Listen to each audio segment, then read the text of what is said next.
بسم الله الرحمن الرحیم. قدرمندو لیدونکو اوریدونکو ګرانو هیوادوالو سلامونه احترامات مې ومنئ. نن 5 د دسمبر کال 2015 چې د جمعة المبارک سره سمون خوري ستاسو په خدمت کې حاضر یم. نن نړیوال سیمه‌ییز ډېر کافي معلومات او خبرونه دلته شته دي. ستاسو پوښتنې ډېرې مهمې پوښتنې دي او دا ټولې تاسو سره شریکوم. لومړی د هر څه څخه د مخه باید دا خبر وکړم چې قاطع اکثریت د دوستانو چې چا څومره کومنټس لیکلي ټول هم د یو شي باندې ټینګار کوي چې اسلامي امارات باید د تورخم، د غلام خان، د چمن همدا دروازې یو هم خلاصې نه کړي. د پاکستان سره هیڅ نوع اړیکه موږ نه غواړو. دا یعنې زه په دې لپاره دا کوم چې دا مالته په ما باندې دندې لیکي دا خلک او زه د اواز باید ورسوم چې دا د ملت اواز دی، دا د خلکو اواز دی. دکې داسې اواز دی چې د مزار دی، د کندز دی، د هرات دی، د قندهار دی، د سپین بولدک نه راته لیکل شوي دي، د نورستان د یو لرې ولسوالۍ نه لیکل شوي دي، د ننګرهار نه لیکل شوي، د پکتیا نه لیکل شوي دي، د کابل نه لیکل شوي. بنان دا داسې ښکاره کوي چې د ټولو ګوښو د وطن نه یو د بل سره دی تماس نه لري، مګر اواز یو دی. اواز یو دی چې موږ ملت د افغانستان د پاکستان سره هیڅ نوع اړیکې نه غواړو. دا ډېر مهم دی. دا خبر زه باید تاسو ته ورسوم. دویم دا دی چې زموږ تاسو په ډلو کې یو څلور نورې خویندې را اضافه شوي دي. دوی خپل کومنټس هم لیکلي دي. د دې خویندو څه سوالونه هم شته دی. زه به دا تاسو سره شریک کړم. دوی ته ښه راغلاست وایم. مننه کوم د دوی د کومنټس نه.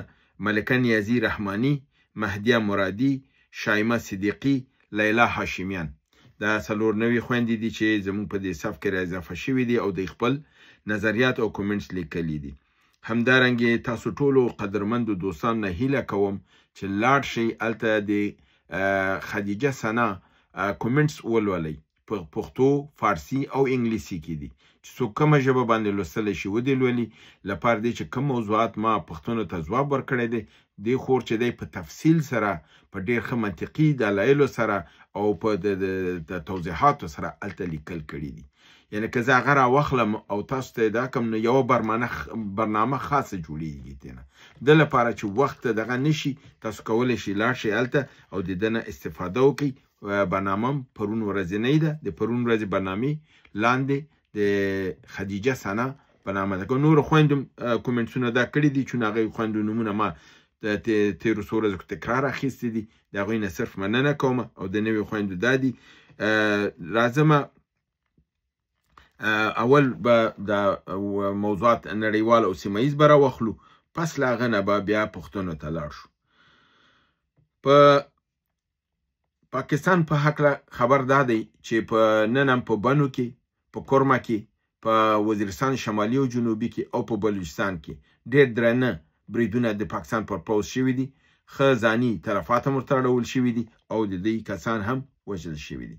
خو د ټول نه مهم خبر نن دا دی چې څنګه چې ما هغه ورځ تاسو د اسحاق ډار چې معاون دی، صدر اعظم هم دی او وزیر خارجه هم دی، د هغه د خولې مې خبر درکړ چې ویلې 4,000 عسکر هم وژل شوي دي سره غټو نظامیانو او په همدې توګه 20,000 ټپیان یې ویلي. خو د هغه نه اوچت بل خبر نن دا راغلی چې 4,000 پولیس او نظامیانو په ټول د دغه تېرو څو کلونو کې د خپل پوځ نه خپل دندې پرېښې دي او ګوښه شوي دي. که چېرته 4,000 وژل شوي، 20,000 ټپیان شوي او 4,000 تېنه ګوښه شوي، دا بیا ډېره غټه خبر ده. ډېر لوی تاثیر لري او دا مورال د نظام ډېر ښکته کوي. د ده نه بر علاوه بل خبر دا دی چې 1000 تنه عالي رتبه سای منصبان د پاکستان د اردو خپل د وظیفو نه استعفا ورکړې ده، خپل د فامیلونو سره د پاکستان نه وتي دي. دا بل لوی خبر دی. او مخکې مې چې تاسو د کرمې ایجنسۍ او د بنو خبر درکړه، دا مې پکې هیر شول چې هلته د بر علاوه د دې چې عسکر او پولیس وژل شوي دي، ویل کېږي چې یو نظامي جنرال هم وژل شوی دی چې دا هم یو لوی خبر دی. راځمه د همدغې پاکستان متعلق چې د پاکستان په داخل د نظام کې اوسه روان دي. دغه چې په افغانستان باندې برید نه کوي، یو د عواملو نه هم دا دی چې دوی خپله د ننه نظام کې اوس جنګ روان دی. همدا اوس پاکستان لوی درستیز نه لري. د پاکستان لوی درستیز متقاعد دی خو په وچ زور باندې فعلا ناست دی. وردي نه اغوندي مګرم لپاره چې غیر قانوني ده مګرم ناست دی د ده او د حکومت ترمنځ د علم الخبر یا نوټیفیکیشن په سر باندې جنگ روان دی ما تاسو یو پیشبیني کړې وای چې پاکستان کې ممکنه ده کودتا وشي خو تاسو دا خبر هم در کوم چې کودتا کوشش شوی ولی خو کودتا ناکامه شوې ده لپاره دی چې جنرالانو د عاصم منیر سره د ودرېدو نه ډډه کړې ده او ویلي تاسو سره په دې کودتا کې موږ نه ودرېږو ځکه د کودتا په نتیجه کې دی راتله رئیس جمهور کېده او بیا دا ټول قدرت دې ته هغه جنرالان یې ټول برطرفول نو هغه جنرالان د ده سره نه دي ودرېدلي او دوی نه غواړي چې عاصم منیر دا شي نو د ده لپاره یو کودتا پروګرام چې هلته و دا ناکام شوی دی فعلا د هغه نوې چوکۍ چې د دې باید ورته نوټیفیکیشن جاري شي چې یعنې چیف آف ډیفنس فورس د دفاعي قواو لوی سرقمندان په حیث چې دا 15 کال لپاره تعینېږي پړه په دې په ده پرته ده چې که د کوم یو چې لوی درستیز یعنې چیف آف آرمي سټاف به مخکې و هغه چې اوس مقرریږي هغه به د ده معاون مقرریږي او دا معاون به دی په خپله تعینوي دلته اوس دا پړله پرته ده چې صدر اعظم نواز شریف او لوري مریم نواز دا ټینګار کړی چې نه تا چوکۍ خپله موږ نه واخیستله قانون دې په موږ بدل کړه اوس چې تا ته معاون تعینېږي هغه به زموږ کسي که دا معاون د هغوی تعین شي بیا د ده قوت کمیږي دا هغه څه چې دی په نظام کې غواړي دی نشي کولی بنان د پاکستان حالت ښه نه دی بله خبر دا ده چې 440 تنو د کانګرس غړو د رئیس جمهور د امریکا ته یو لیکنه کړې ده او هغه 440 تنو کانګرسمنانو امضا کړې ده او ویلي چې په عاصم منیر باندې باید پابندي ولګېږي چې نور امریکا ته داخلېدی نشي دا ډېره غټه خبر ده ډېره غټه خبر ده چین همدارنګې راځو دې ته چې او د مخکې د چین خبر درکم بل خبر د پاکستان متعلق دا دی چې یو ډیپلوماټیک هیئت د پاکستان بروکسل ته تللی دی هلته لګیا د لابیګري کوي تر څو د اروپایي ټولنې ملاتړ ځان سره کړي په صورت د دې کې چې دوی ممکن ده پر افغانستان باندې برید وکړي او لګیا دي هلته دا لابي شروع کړې ده چې افغانستان د ترهګرۍ ځاله ده دلته ترهګران دي پاکستان ته مشکلات دي او موږ غواړو چې د ترهګرۍ ځالې له منځه ویسو بنان موږ سره تاسو مرسته وکړي نو د دې نه مرسته معنا دا ده چې اقتصادي مرسته غواړي او نظامی مرسته غواړي دې ته معلوم ده چې د دې جنگ زور دی نه لري د دې نو دلته تاسو ګورئ چې یو خونه په سعودي عربستان کې هلته د امن معاهدې امضا کولو خبره وشوله او هلته وویل شول چې امن وشو امن نه دی شوی د هماغه د اوربن معاهده اوږده شوې ده بیا هم دوی نتیجې ته نه دي رسېدلي هلته بل کوم نوی قرارداد نه دی امضا شوی بلکې اوربن تمدید شوی دی او تاسو ته معلومه ده چې په مجرد د پاکستان دغه مشکل حل شي د ننه چې دا کوم جنگ روان دی او دوی بروکسل کې اطمینان حاصل کړي تاسو به وګورئ دوی به راځي په افغانستان به برید کوي او دا برید به د دوی دا ټول قوانین او شرایط به ماتوي په همدې دغه مقطع کې چین دا دغه کړی دی چې افغانستان ته د بې پیلوټه جهازونه الوتکې یا ډرون ورته وایي یا پهباد ورته وایي هر نوم چې ورته اخلئ په نامه د لونګ M9 دا یې ویلی دی چې دا د ایران د شاهد 114 کاپي ده او ویل کېږي چې ډېر مؤثره ده او د ده نه افغانستان ته یې ویلي چې ورکړي دي او یا یې ورکوي دا خبره ده بل خبر نن دا چې هغه 12 تیارونه چې چین او روسیې واده کړی چې د افغانستان دفاع هوایي به قوي کوي د هغې نه 6 تیارې ورکولو ته آماده دي او د ده نه بر علاوه دفاع هوایي یعنی میزایلونه او هوایي دفاع لپاره هم مواد ورته ورکوي چې په صورت دی چې په هوا باندې په افغانستان برید کېږي د خپل ځان نه دفاع وشي کولی نو بنان دا نړیوال او ډېر مهم خبرونه چې ما ستاسو حضور ته وړاندې کړل اوس راځم پوښتنو ته مهدیه مرادي خور وایي د پاکستان د فعلي وضعیت په لیدلو سره آیا دا امکان لري چې تر کال 2020 پورې خیبر پښتونخوا او بلوچستان د پاکستان نه جدا شي بالکل د دې امکانات شته زه وایم اته مخکې شاید وشي اته 2016 کې دی شي چې د دې د جدایي او د پاکستان د تضعیف که 2016 نه 2020 خو ډیفینیټلی په دې دی چې دا کوم قوت سره چې د جنگ وس روان دی که په دې قوت سره رواني او افغانستان ته املاس واچو او هندوستان ته املاس واچو بیا نو پاکستان روغ نه پاتې کیږي ماتیږي بنان د پیشبینی بالکل کیږي د پیشبینی خپل پاکستانی لوی لیکوالان او د غیم کوي چې پاکستان وجود سالم پاتې کیدونکی نه دی او دا په ختمېدو دی دویمه پوښتنه زموږ د خور لیلا هاشمیان ده چې دی ویلي چې د کاکتوس په پروګرام کې مې د ایغوري چینایانو افغانستان ته راوستلو متعلق واورېدل. آیا دا خبر درست دی؟ او که دا راغلی نو دی څه پروګرام او هدف لري؟ ګورئ زه به تاسو یو څه عقلي دلایل وړاندې کړم، بیا نور تاسو تصمیم نیولی شئ چې آیا دا خبر صحیح دی او که غلط دی. تاسو ته ما مخکې 2 دقیقې مخکې ویلې چې چین افغانستان ته ډرون لونګ M9 ورکوي او بر علاوه د هغې نه هوایي دفاع راکټونه هم ورکوي او تیارې هم ورکوي. او که ته ایغور والا راولې بدخشان کې او هلته یې واچه او لیږې چین ته، دا دوستي ده که دښمني ده؟ خو دښمني ده که نه؟ نو څنګه په دښمنۍ کې ته بیا تمه کوې چې د هغې نه جهازونه او راکټونه دا واخلې او هغه ته په رسمیت وپېژني او ته د هغې سره قراردادونه وکړې؟ نو دا په خپله ښیي چې دا خبر غلط دی او دروغ دی، دا پروپاګند دی، دا د هماغه جبهې مقاومت د پروپاګند غوندې دی، دا هماغه د پاکستان د پروپاګندون نه دی چې بدخشان سقوط وکړه او تخار سقوط وکړه. او ویل کېږي چې دا د ایغور مجاهدین د سوریې نه راوستل شوي. د ایغور مجاهدین سوریه کې اسونه، د ایغور مجاهدین په سوریه کې څه کوي؟ په دوران د جمهوریت کې د ایغور مجاهدین په افغانستان کې وو، د امریکایانو موجودیت کې وو، د هغې مشر ته یې پیسې ورکول، هغه یې تمویلول، په هغه وخت کې وو.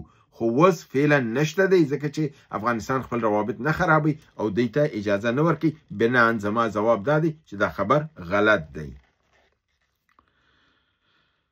جان احمدزی وایي روس او چین ویلي چې افغانستان ته به جنګي الوتکې ورکوي. آیا ورکړي دي که نه؟ څومره وخت به ونیسي چې دا ورکړي؟ ما تاسو دا خبر مخکې تیر کړ چې چین د ډرون لونګ M9 هم دغه کړي دي، د دفاعي هوایي هم دا کړي او د تیارونه 12 چې دوی واده کړي ویل کېږي 6 به دی داسې ویل کېږي چې ورکړي دي او یا به په دې ورځو کې ورکوي. خو ډېر تمه دغه دا ښکاري چې دا اصلا ورکړ شوي دي خو اعلان یې نه کېږي ځکه افغانستان ډاډه دی وایي چې خپل دفاعي هوایي سیستم لرم، نو دې نه معلومیږي چې ورکړي دي. سردار وفا ورور وایي د بنیري په هکله معلومات راکړه، چیرې دی او ولې برنامې نه کوي؟ قدرمن وروره زه خپله د بنیري سره کوم اړیکې نه لرم او شناخت هم ورسره نه لرم، معلومات هم پرې نه لرم، خو د هغې د خپل یو ویډیو ریفرنس درته درکولی شم چې هغه وویلې چې زه یو څه ورځې نه ومه او یا به نه یم نورم دوستانو ډېر نور منفي تبلیغات کړي دي. زه په نسبت د دې چې اقتصادي وضع مې ښه نه ده ځان ته کار لټومه، هلته زه انټرویو او پروګرام کوم چې زه د یو لاره د ژوند د عاید پیدا کړم، بیا به زه برنامې هم کوم او زه به دا هم کار هم کوم. نو د ده لپاره ممکنه ده چې یو ځلې بیا به مصروف شوی لپاره د دې چې ځان ته د اقتصادي مشکلاتو نه د وتلو یو لاره پیدا کړي. احتشام احمد پشتین وایي اوسنی نظام د کوزې پښتونخوا او منظور پښتین په هکله یادونه وکړي، دښمن مورال ضعیفه کیږي او پاکستان او افغانستان کې یعنی د PTM چې دی د افغانستان په خلاف نه دی او د خپل وطن ګڼي. د دې ورور دا مطلب دی چې اسلامي امارت د منظور دا ډیره ښه خبر ده چې د ټولو پښتنو ترمنځ یو اتحاد او اتفاقي. خو تاسو ته دا یو څو ټکي ډېر مهم دي چې دا باید تاسو ته ووایم. اسلامي امارت په دې معتقد نه دی چې د نشنلیستي یا د ژبې یا د قومیت او د منطقې په اساس باندې سیاست وکړي. هغې دا د مذهبي نقطې نظر نه حرام ګڼي. هغې وایي که چېرته فرضاً یو پاکستانی ښه مسلماني او یو روسی ښه مسلماني هغه زما ورور دی، اما که زما د پلار زوی او هغه نامسلماني هغه دوی مسلمان نه ګڼي. او تاسو د پښتین دی موقف معلوم دی، د منظور پښتین دی سره دی چې لوی افغانستان غواړي، خو هغه د ډاکټر نجیب نه دفاع کوي او ډاکټر نجیب د افغانستان د خاورې یو لوی دښمن تیر شوی دی. په دې اساس باندې موږ دښمن ته چې څوک د قهرمان کلمه ورکوي دا ملت نه مني. همدا علت دی چې دا شی طالب هم ورسره نه مني. دوی باید خپل دریځ کې بدلون راولي، دوی باید دې حقیقت ته تن ورکړي چې د افغانستان سره ظلم کمونستانو کړی دی. ډاکټر نجیب یو د کمونستانو نه او افغانستان یې تباه کړی دی، وژلی دي. نو په بنان هغه ورځې د عالم نه فتوا واخیستل شوله په دې هکله چې آیا ډاکټر نجیب شهید و که نه و. هغې ویل چې هر څوک چې د خدای او قرآن په خلاف ودرېدلی هغه که دغه کېږي هغې ته شهید نه ویل کېږي.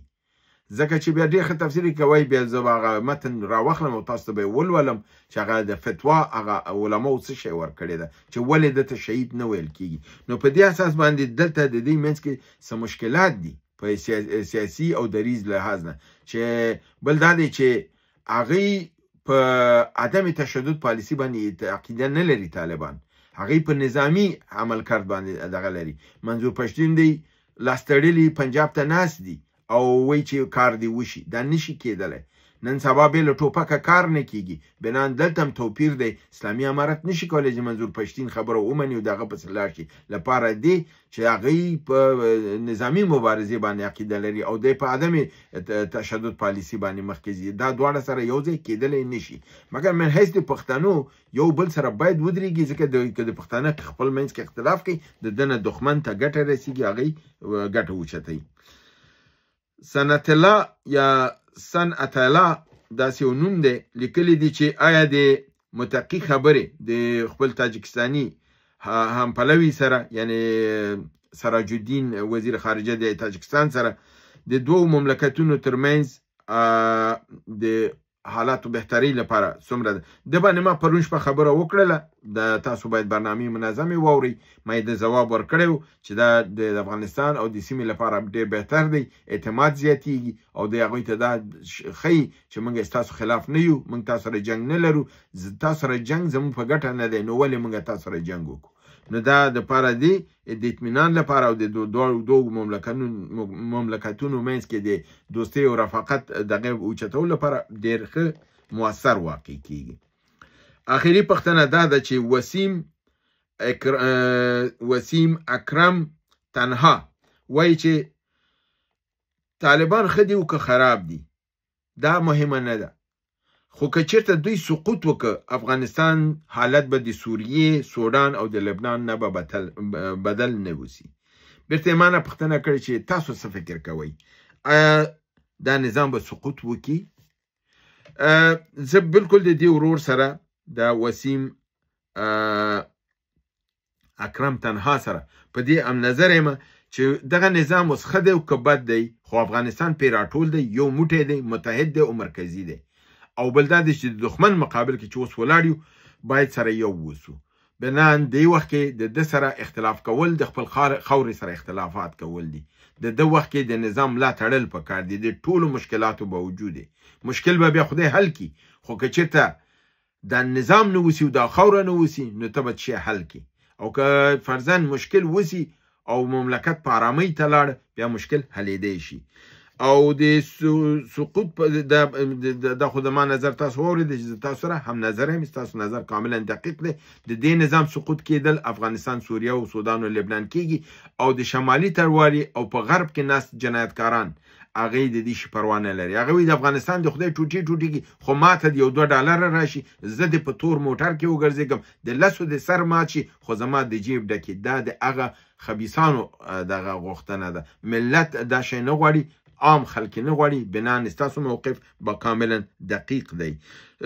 د سقوط موضوع دا ده چې نه، دا نظام سقوط کیږي نه، د دې د سقوط لپاره اجازه هم نه ورکول کیږي، او دا نظام د ملاتړ لپاره تاسو ګورئ هندوستان، چین، روسیه، ایران او همدارنګه خپله امریکا دا نظام نه سقوط کوي.